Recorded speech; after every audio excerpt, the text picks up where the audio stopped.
Ya, selamat malam untuk kita semua. Selamat malam juga untuk Bapak Dr. Yusuf Faisal yang telah memberikan saya kewajiban untuk menyelesaikan tugas dari mata kuliah hari ini.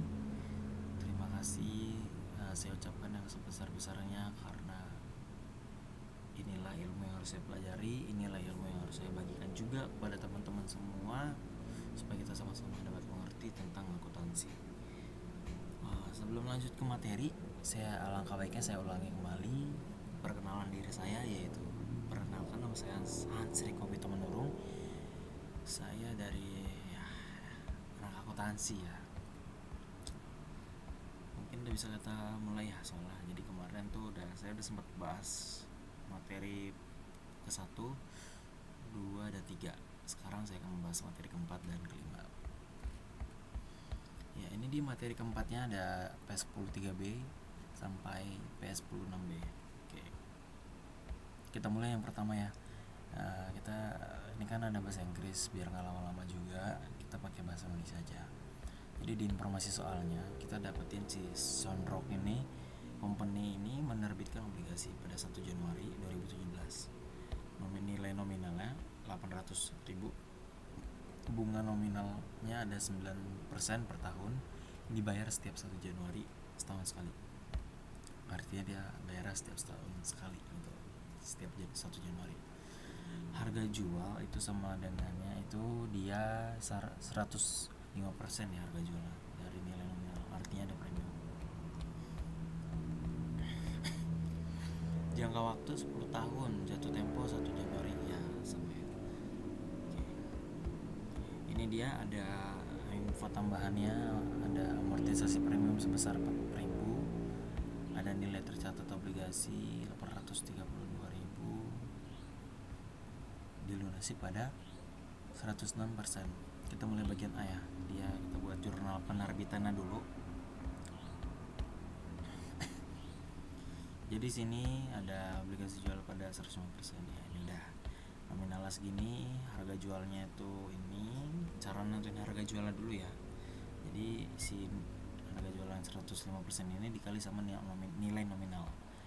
Ini dapatnya 840. Nah, cara nentuin premiumnya itu dia harga jual yang ini 840 ini dikurang sama nilai ini nominalnya 800.000, kira dapatlah 40.000. Kita buat deh jurnalnya. Di cash ada debit 840.000, di bonds payable ada 800.000, di kredit premiumnya ada 40.000 di kredit.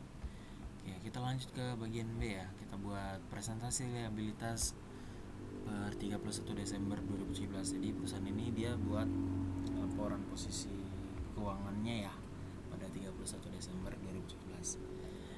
Di sini nilai tercatat awal ada 840.000, ada amortisasi premiumnya pada 2017 tuh ada 4.000. Ini sisa premiumnya.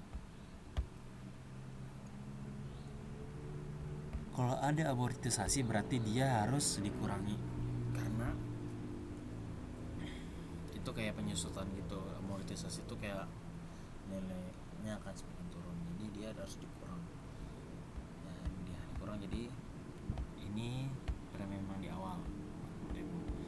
Ini dia setelah diamortisasikan dia 36.000 hasilnya. Nah, ini nilai tercatat per 31 Desembernya. Nilai nominal ditambah sisa premium, ini dia 836. Kita buat jurnal laporan posisi keuangan. Karena ini obligasi pastinya non current. Ini dia ada bonus payable 800.000, ada premiumnya 36.000, di total dapatlah segini 836.000. Bagian C kita mulai jurnal pelunasan ya, kita mulai ngelunasin utang-utang kita nih. Hitung harga pelunasannya, obligasi dilunasi pada 106%. Tadi kan naik ya, jadi naik 1%. Tadi kan 105, sekarang jadi 106. Harga pelunasan itu 106 dikali nominalnya. Nominal yang di awal dapat segini 848. seper ya, ini udah dapat ya. Cara kita menentukan hitung keuntungan atau kerugian pelunasannya itu bisa kita lihat di sini. Harga pelunasannya 848.000, sedangkan kita cuma punya modal buat bayar 832.000. Nah, artinya apa? Arti uang kita ada minus nih. Kita harus bayar lebih, ngeluarin duit lagi 16.000, kan selisihnya gitu buat kita bayar si pelunasannya ini. Nah ini dia kerugian yang didapat ya, karena kita harus bayar lagi buat tutupin si harga pelunasannya. Langkah ketiganya apa? Buat jurnal ya, disuruh buat jurnal. Ini kita disuruh nyari lagi sisa premium per 1 Januari 2019 itu sama dengan nilai tercatat dikurang nilai nominal ya. Ini tercatatnya nih ya, udah ada di soal kok. Nah, nih dikasih di soal tuh. Nah ini dia sisa premiumnya segini 32.000 ya. Kita buatlah jurnal ya. Ini dia bonus payable, ini premiumnya, sisa premium. Ini dia kerugian yang tadi kita bilang, yang tadi udah kita bahas. Dia harus bayar lebih buat melunasin utangnya. Dia bayar utangnya 848.000. Nah itu ya. Oke, paham? Selanjutnya ke soal 2 PS14B. Itu dia ada di informasi soal, ada Crosity Electronics menerbitkan mortgage note pada 31 Desember 2016. Nilai pinjamannya ada 800.000, bunganya 8% per tahun, jangka waktu 10 tahun. Berarti startnya di 2016 ya, jatuh tempo 2026. Pembayaran angsuran tahunan dia ada 119.224.000 tanpa pajak dan asuransi, dibayar setiap 31 Desember. Instruksinya apa? Buat jadwal pembayaran angsuran untuk 4 tahun pertama. Jadi kita bikin pembayaran angsurannya buat 4 tahun pertama. Kedua, buat jurnal untuk yang nomor 1 pencatatan pinjaman. Kedua, pembayaran angsuran pertama. Soal yang C, tampilkan liabilities hipotek per 3 kali. Oke, di laporan posisi keuangan kita disuruh buat liabilitas hipotek. Kita langsung aja ke bagian A nya, jadwal pembayaran angsuran 4 tahun pertama. Ini dia. Oke, kita komponen angsurannya disuruh pahami. Pinjaman ini pinjaman anuitas, dimana pembayaran tahunan ya tetap terdiri dari bunga dihitung dari sisa pinjaman dikali 8%. Ini rumusnya. Pokok itu sisa dari pembayaran setelah dikurangi bunga. Sisa pinjaman itu hasilnya sama dengan berkurang setiap tahun setelah pembayaran pokok. Langkah kedua, buat jadwal pembayaran. Kita hitung untuk 4 tahun pertama nih. Jadi dari kan 2016 kan kita masih kayak baru pakai gitu. Jadi dihitungnya tahun berikutnya 2017, 18, 19, 20, 4 tahun. Oke, di tahun 2017 dia ada pinjaman awal ada 800.000, bunganya 8%. Ya dikali sama ini yang di atas dapatnya 64.000. Pembayaran pokoknya dia ada di 119.000 dikurang 64.000. Terus 19 dari mana? Dari ini angsuran yang di awal itu di 119.000 dikurang sisanya 55.224. Sisa pinjaman akhirnya itu dia ada di nilai nominal dikurang sama pembayaran pokoknya, itu ada 55.224. Seginilah hasilnya 244. Tahun 2018 sama, cara ngitungnya sama, cuma beda angkanya aja. Nah ini kita kan tadi yang 2017 sudah kita hitung ya, 18 segini nih, bunganya dikali dapatnya segini, pembayaran pokoknya kita kurang dapatnya 59.642, dikurang lagi nih sisa 744 dikurang 59,642, segini hasilnya. Terus sama ya, caranya sama gitu sampai tahun 2020. Nah sama kan tuh, dikali dulu sama bunga. Jadi sisa pinjaman awal tuh dikali sama bunga, udah dikali sama bunga dia harus dikurang lagi sama pembayaran pokok, udah dikurang lagi sama pembayaran pokok, itu hasilnya buat si kalau buat kalkulasinya sisa pinjaman akhirnya gitu. Sampai di terakhir 2020 dapatnya 551,155. Ini dia jadwal pembayarannya ya. Oke, agak sempit ya. Nah, ini. Kenapa di sini nggak ada kosong? Nah, ini nilai awalnya, nominal awalnya 800.000, karena kan dia belum bayar, belum ada bunga, belum ada principal paid, belum ada pembayarannya ya.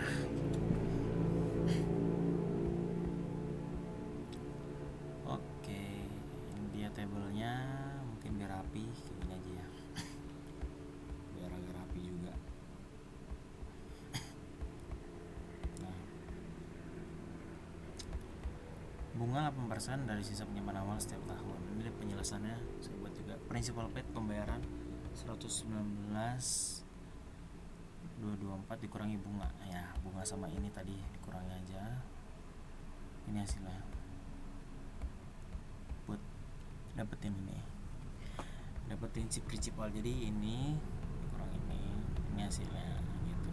Ini dikurang ini hasilnya. Total verifikasi, total pembayaran pokok 2017 sampai 2020 ditambah terus dari awal 2017 sampai 2020 itu ada 248,485. Sisa pinjaman awal 400.000 dikurang 48.845 sama dengan 551,155. Cocok dengan tabel ya kan, cocok kan. Nah, di 2020 dia pas nih, angkanya sama, berarti ini perhitungannya benar, cara ngitungnya benar. Pembayaran 119 per tahun sudah dikonfirmasi oleh soal, jadi perhitungan sesuai. Nah, ini disuruh buat jurnal pencatatan pinjaman. Kita minjem mortgage payable. Ini dia. Ada yang kedua disuruh buat jurnal pembayaran angsuran pertama. Ini basic lah ya. Nih, saya lupa bikin debitnya. Bikin kredit.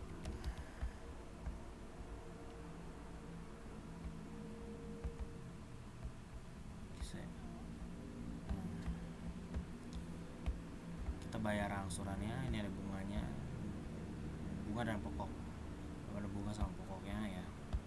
Ini buat jurnalnya, interest expense, beban bunga saya ada segini. Terus ada ini nota utang, nota pokok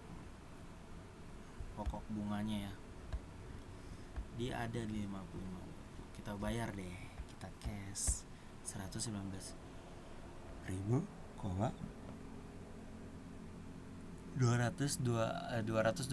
rupiah. Penjelasan ini dia, tadi udah saya jelaskan ya. Beban ini dari beban bunga untuk 2017. Ini ada perhitungannya juga. Ini juga pengurangan pokok pinjaman. Ini total pembayaran angsuran dapat dari soal. Kita buat presentasi liabilitas per 31 Desember 2017. Jadi pertama kita harus nentuin bagian lancar dan jangka panjangnya. Jadi total liabilitasnya ada sisa pinjaman per 31 Desember 2017 dia ada 744,776. Ini dia dapat dari sini yang tadi ada. Nah, ini di 2017.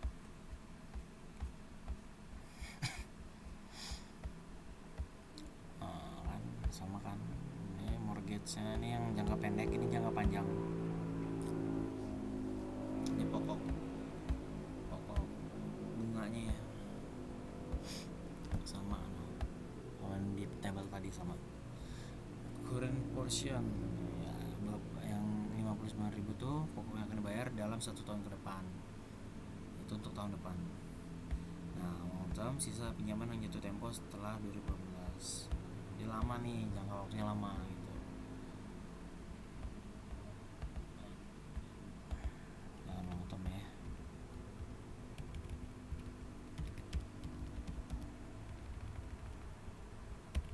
Bahasa baru. Oke.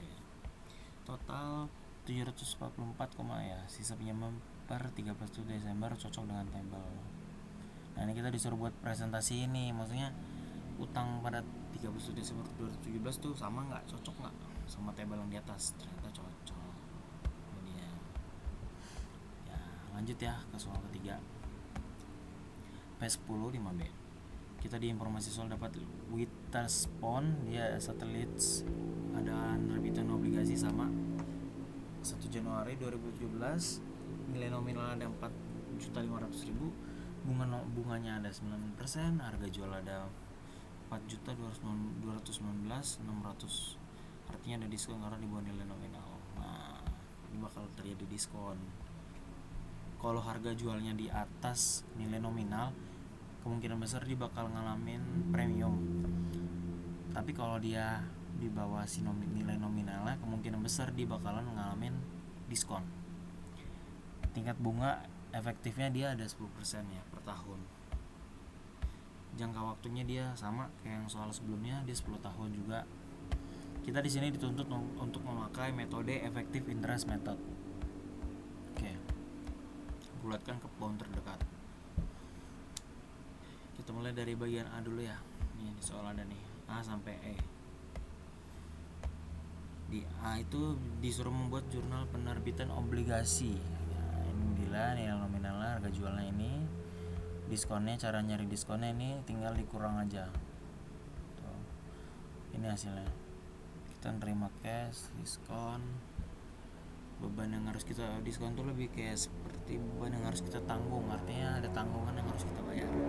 Masuknya ke expense, masuknya ke expense beban. Nah ini udah saya buat penjelasan juga. Cashnya ada segini. Ada selisih antara nilai nominal dan harga jual dicatat sebagai diskon karena dijual di bawah nilai nominal. Ya, selisihnya ya. Ini nggak usah dibahas lah ya, tadi udah saya bahas. Yang bagian B kita buat tabel amortisasi diskonnya. Nah di sini ada 2 periode. Oke, ini kita komponen amortisasi ada apa aja? Pakai metode effective interest. Bunga efektifnya ada segi, ada nilai ini rumus-rumusnya. Nilai tercatat dikali 10%. Itu di 10% itu tingkat efektif ya maksudnya. Bunga nominal itu sama dengan nilai nominal dikali 9% dibayarnya. Bunganya itu ya. Bunga nominal. Amortisasi diskon itu nyarinya bunga efektif dikurang bunga nominal. Jadi ini kalau udah dapat, ini juga udah dapat, kurangin dengan ini. Itu buat amortisasi diskonnya. Untuk nilai tercatat barunya dia ada di rumusnya dengan ini. Nilai tercatat lama ditambah dengan amortisasi diskon, penambahan nilainya. Makanya dikatakan nilai tercatat baru. Ya, penambahan nilainya. Ini sisa nilainya setelah diamortisasi. Setelah di ini ya, kalkulasikan. Nah, ini periode pertama 1 Januari 2017 dia ada segini. Bunga efektif ada segini, 10% dikali ya ini nilai tercatat awal. Ini untuk bunganya, ini untuk bunga efektif, ini bunga nominal. Ini amortisasi diskon udah saya buat di sini. Ini dia 421 dari bunga efektif dikurang sama ini bunga nominal ya.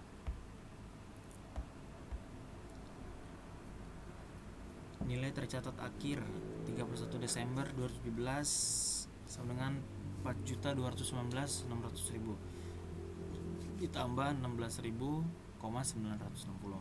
sama dengan 4 juta. Ini hasilnya.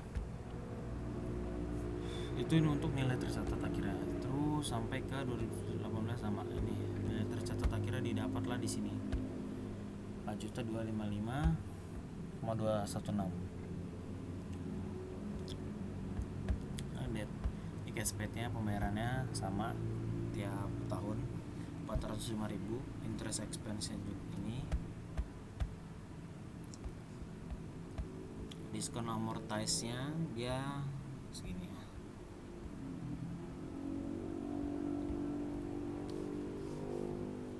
Ini sesuai sama yang di sini tadi saya buat. Nah, ini interest expense nya itu udah dari sini. Yang 2017 tuh di 421.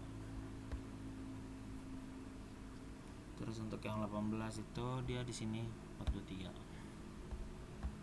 Nah, ini untuk nilai saat ini nih, dari sini nilai tercatat akhirnya. Ini belum ada nilainya karena dia baru makai.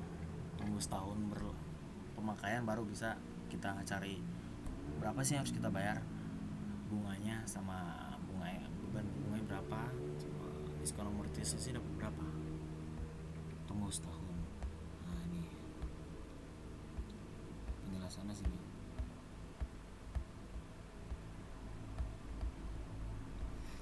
Bagian C, jurnal akrual bunga dan amortisasi diskon 31 Desember 2017. Nah, kita disuruh untuk buat jurnal akrual bunga dan amortisasi diskonnya yang tanggal 31 Desember 2017. Ambil data dari tabel periode pertama. Ini dia periode pertama datanya, yang ini ya. Yang ini data pertama, tabel pertama. Ini dia jurnal, ini dia jurnalnya. Diskon karena dia mengalami kerugian.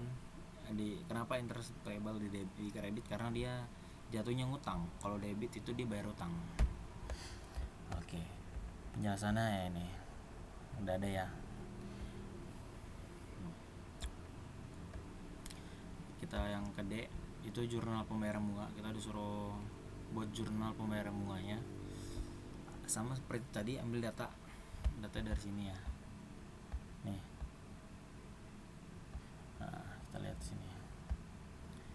Pembayaran bunga nominal untuk periode yang diakur sebelum bunga nominalnya ada segini. Nah, ini kan bunganya kita bayar. Ini dia jurnalnya. Kayak saya di kredit karena kita bayar. Ya, tuh.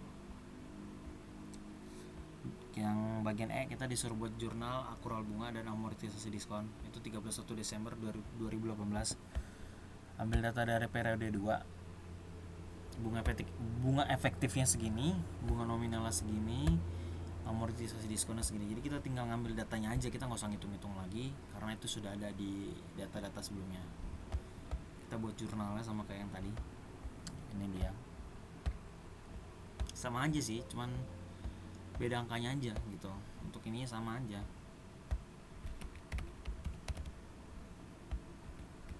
Untuk pencariannya sama aja. Ya, saya lupa namanya debit kreditnya. Oke.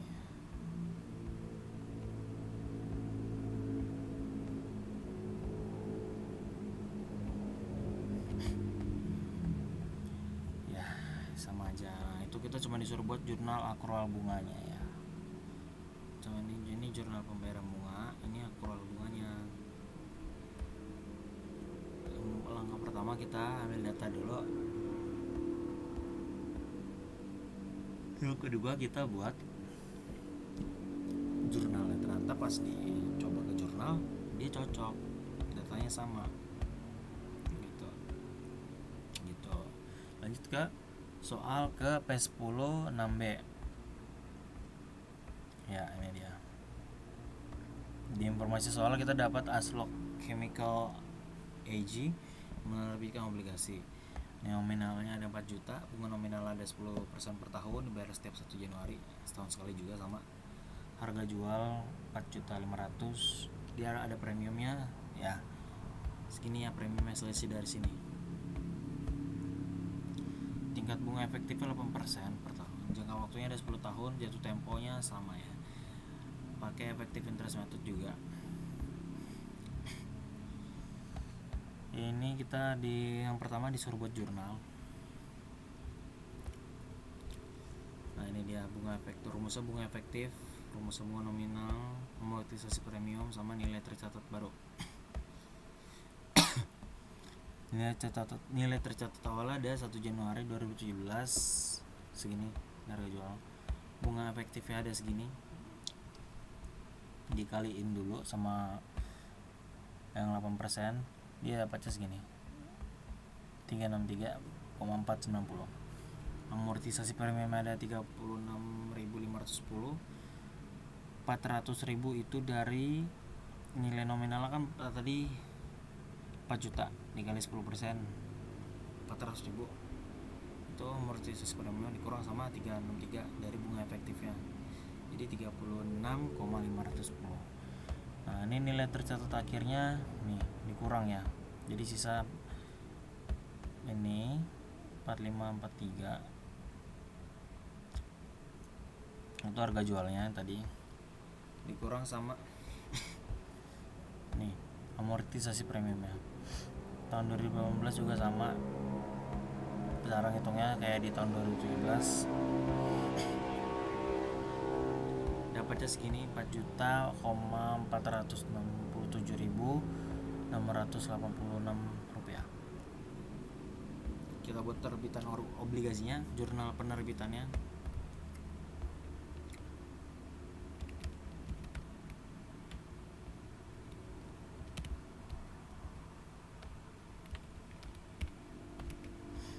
Ya, 1 Januari 2017. Nah ini perusahaan menerima kas dari penjualan obligasi. Nah ini dia. Kita buat dulu, ini kelebihannya yang tadi yang saya sebut. Nah yang kedua, akrual bunga dan amortisasi per 31 Desember 2017. Nah, ini kita catat beban bunga dan kurangi premium. Ada interest expense, beban bunganya, ada premiumnya sini. Ini dari selisih si interest payable sama ini, maka ini dapatlah segini. Oke.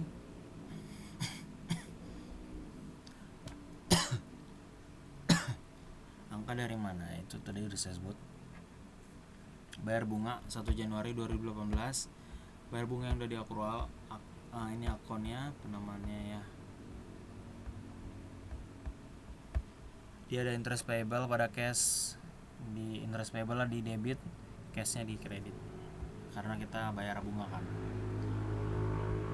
Akrual bunga dan amortisasi. Nah ini kita cari akrual bunga sama amortisasinya. Ini jurnalnya. Premium itu dari selisihnya.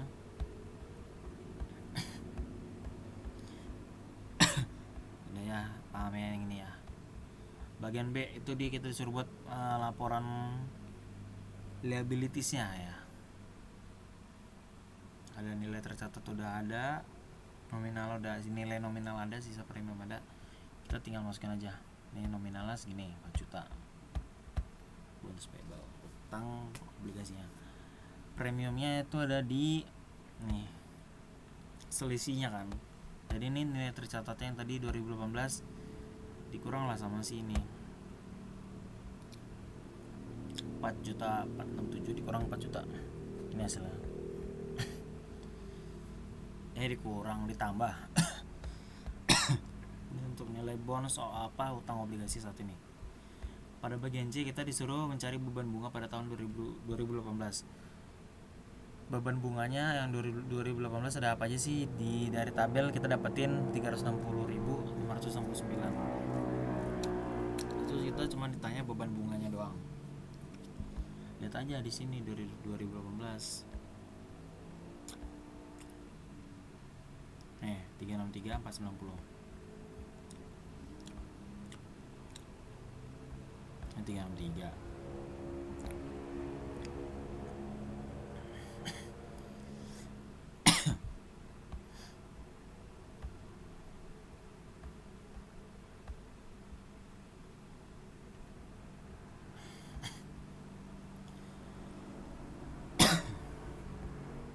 Ini dia 360.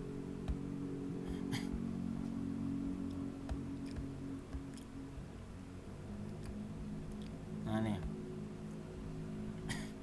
hitungannya kan 2000, jadi hitungannya 31 Desember 2012 itu sama aja kayak 1 Januari 2018. Dapatnya segini 363 ya. Ini saya maksudnya yang nih, aduh salah. Ngantuk kayaknya nih, efek ngantuk ya. Interest expense ini 31 Desember 2018 segini hasilnya ya. Nah, ini cuma udah dimasukin doang. Nah ini kalau yang kedua, bagian C2 itu kita disuruh bikin beban bunga tapi pakai metode straight line. Ya udah tinggal kalian ini aja dapat apa, hitung straight line kan cos dikurang residual per n nya, karena residual udah dapat semua, cos udah selesai semua, tinggal tahunnya berapa, 10 tahun. Jadi yang ini premiumnya ada 543 dibagi 10, ini 54.363 per tahun. Beban bunganya ada 400.000 dikurang 543 dikurang 54,363, ini hasilnya 345,637. Efektif interestnya ini udah ya. Terus ini ada perbandingannya.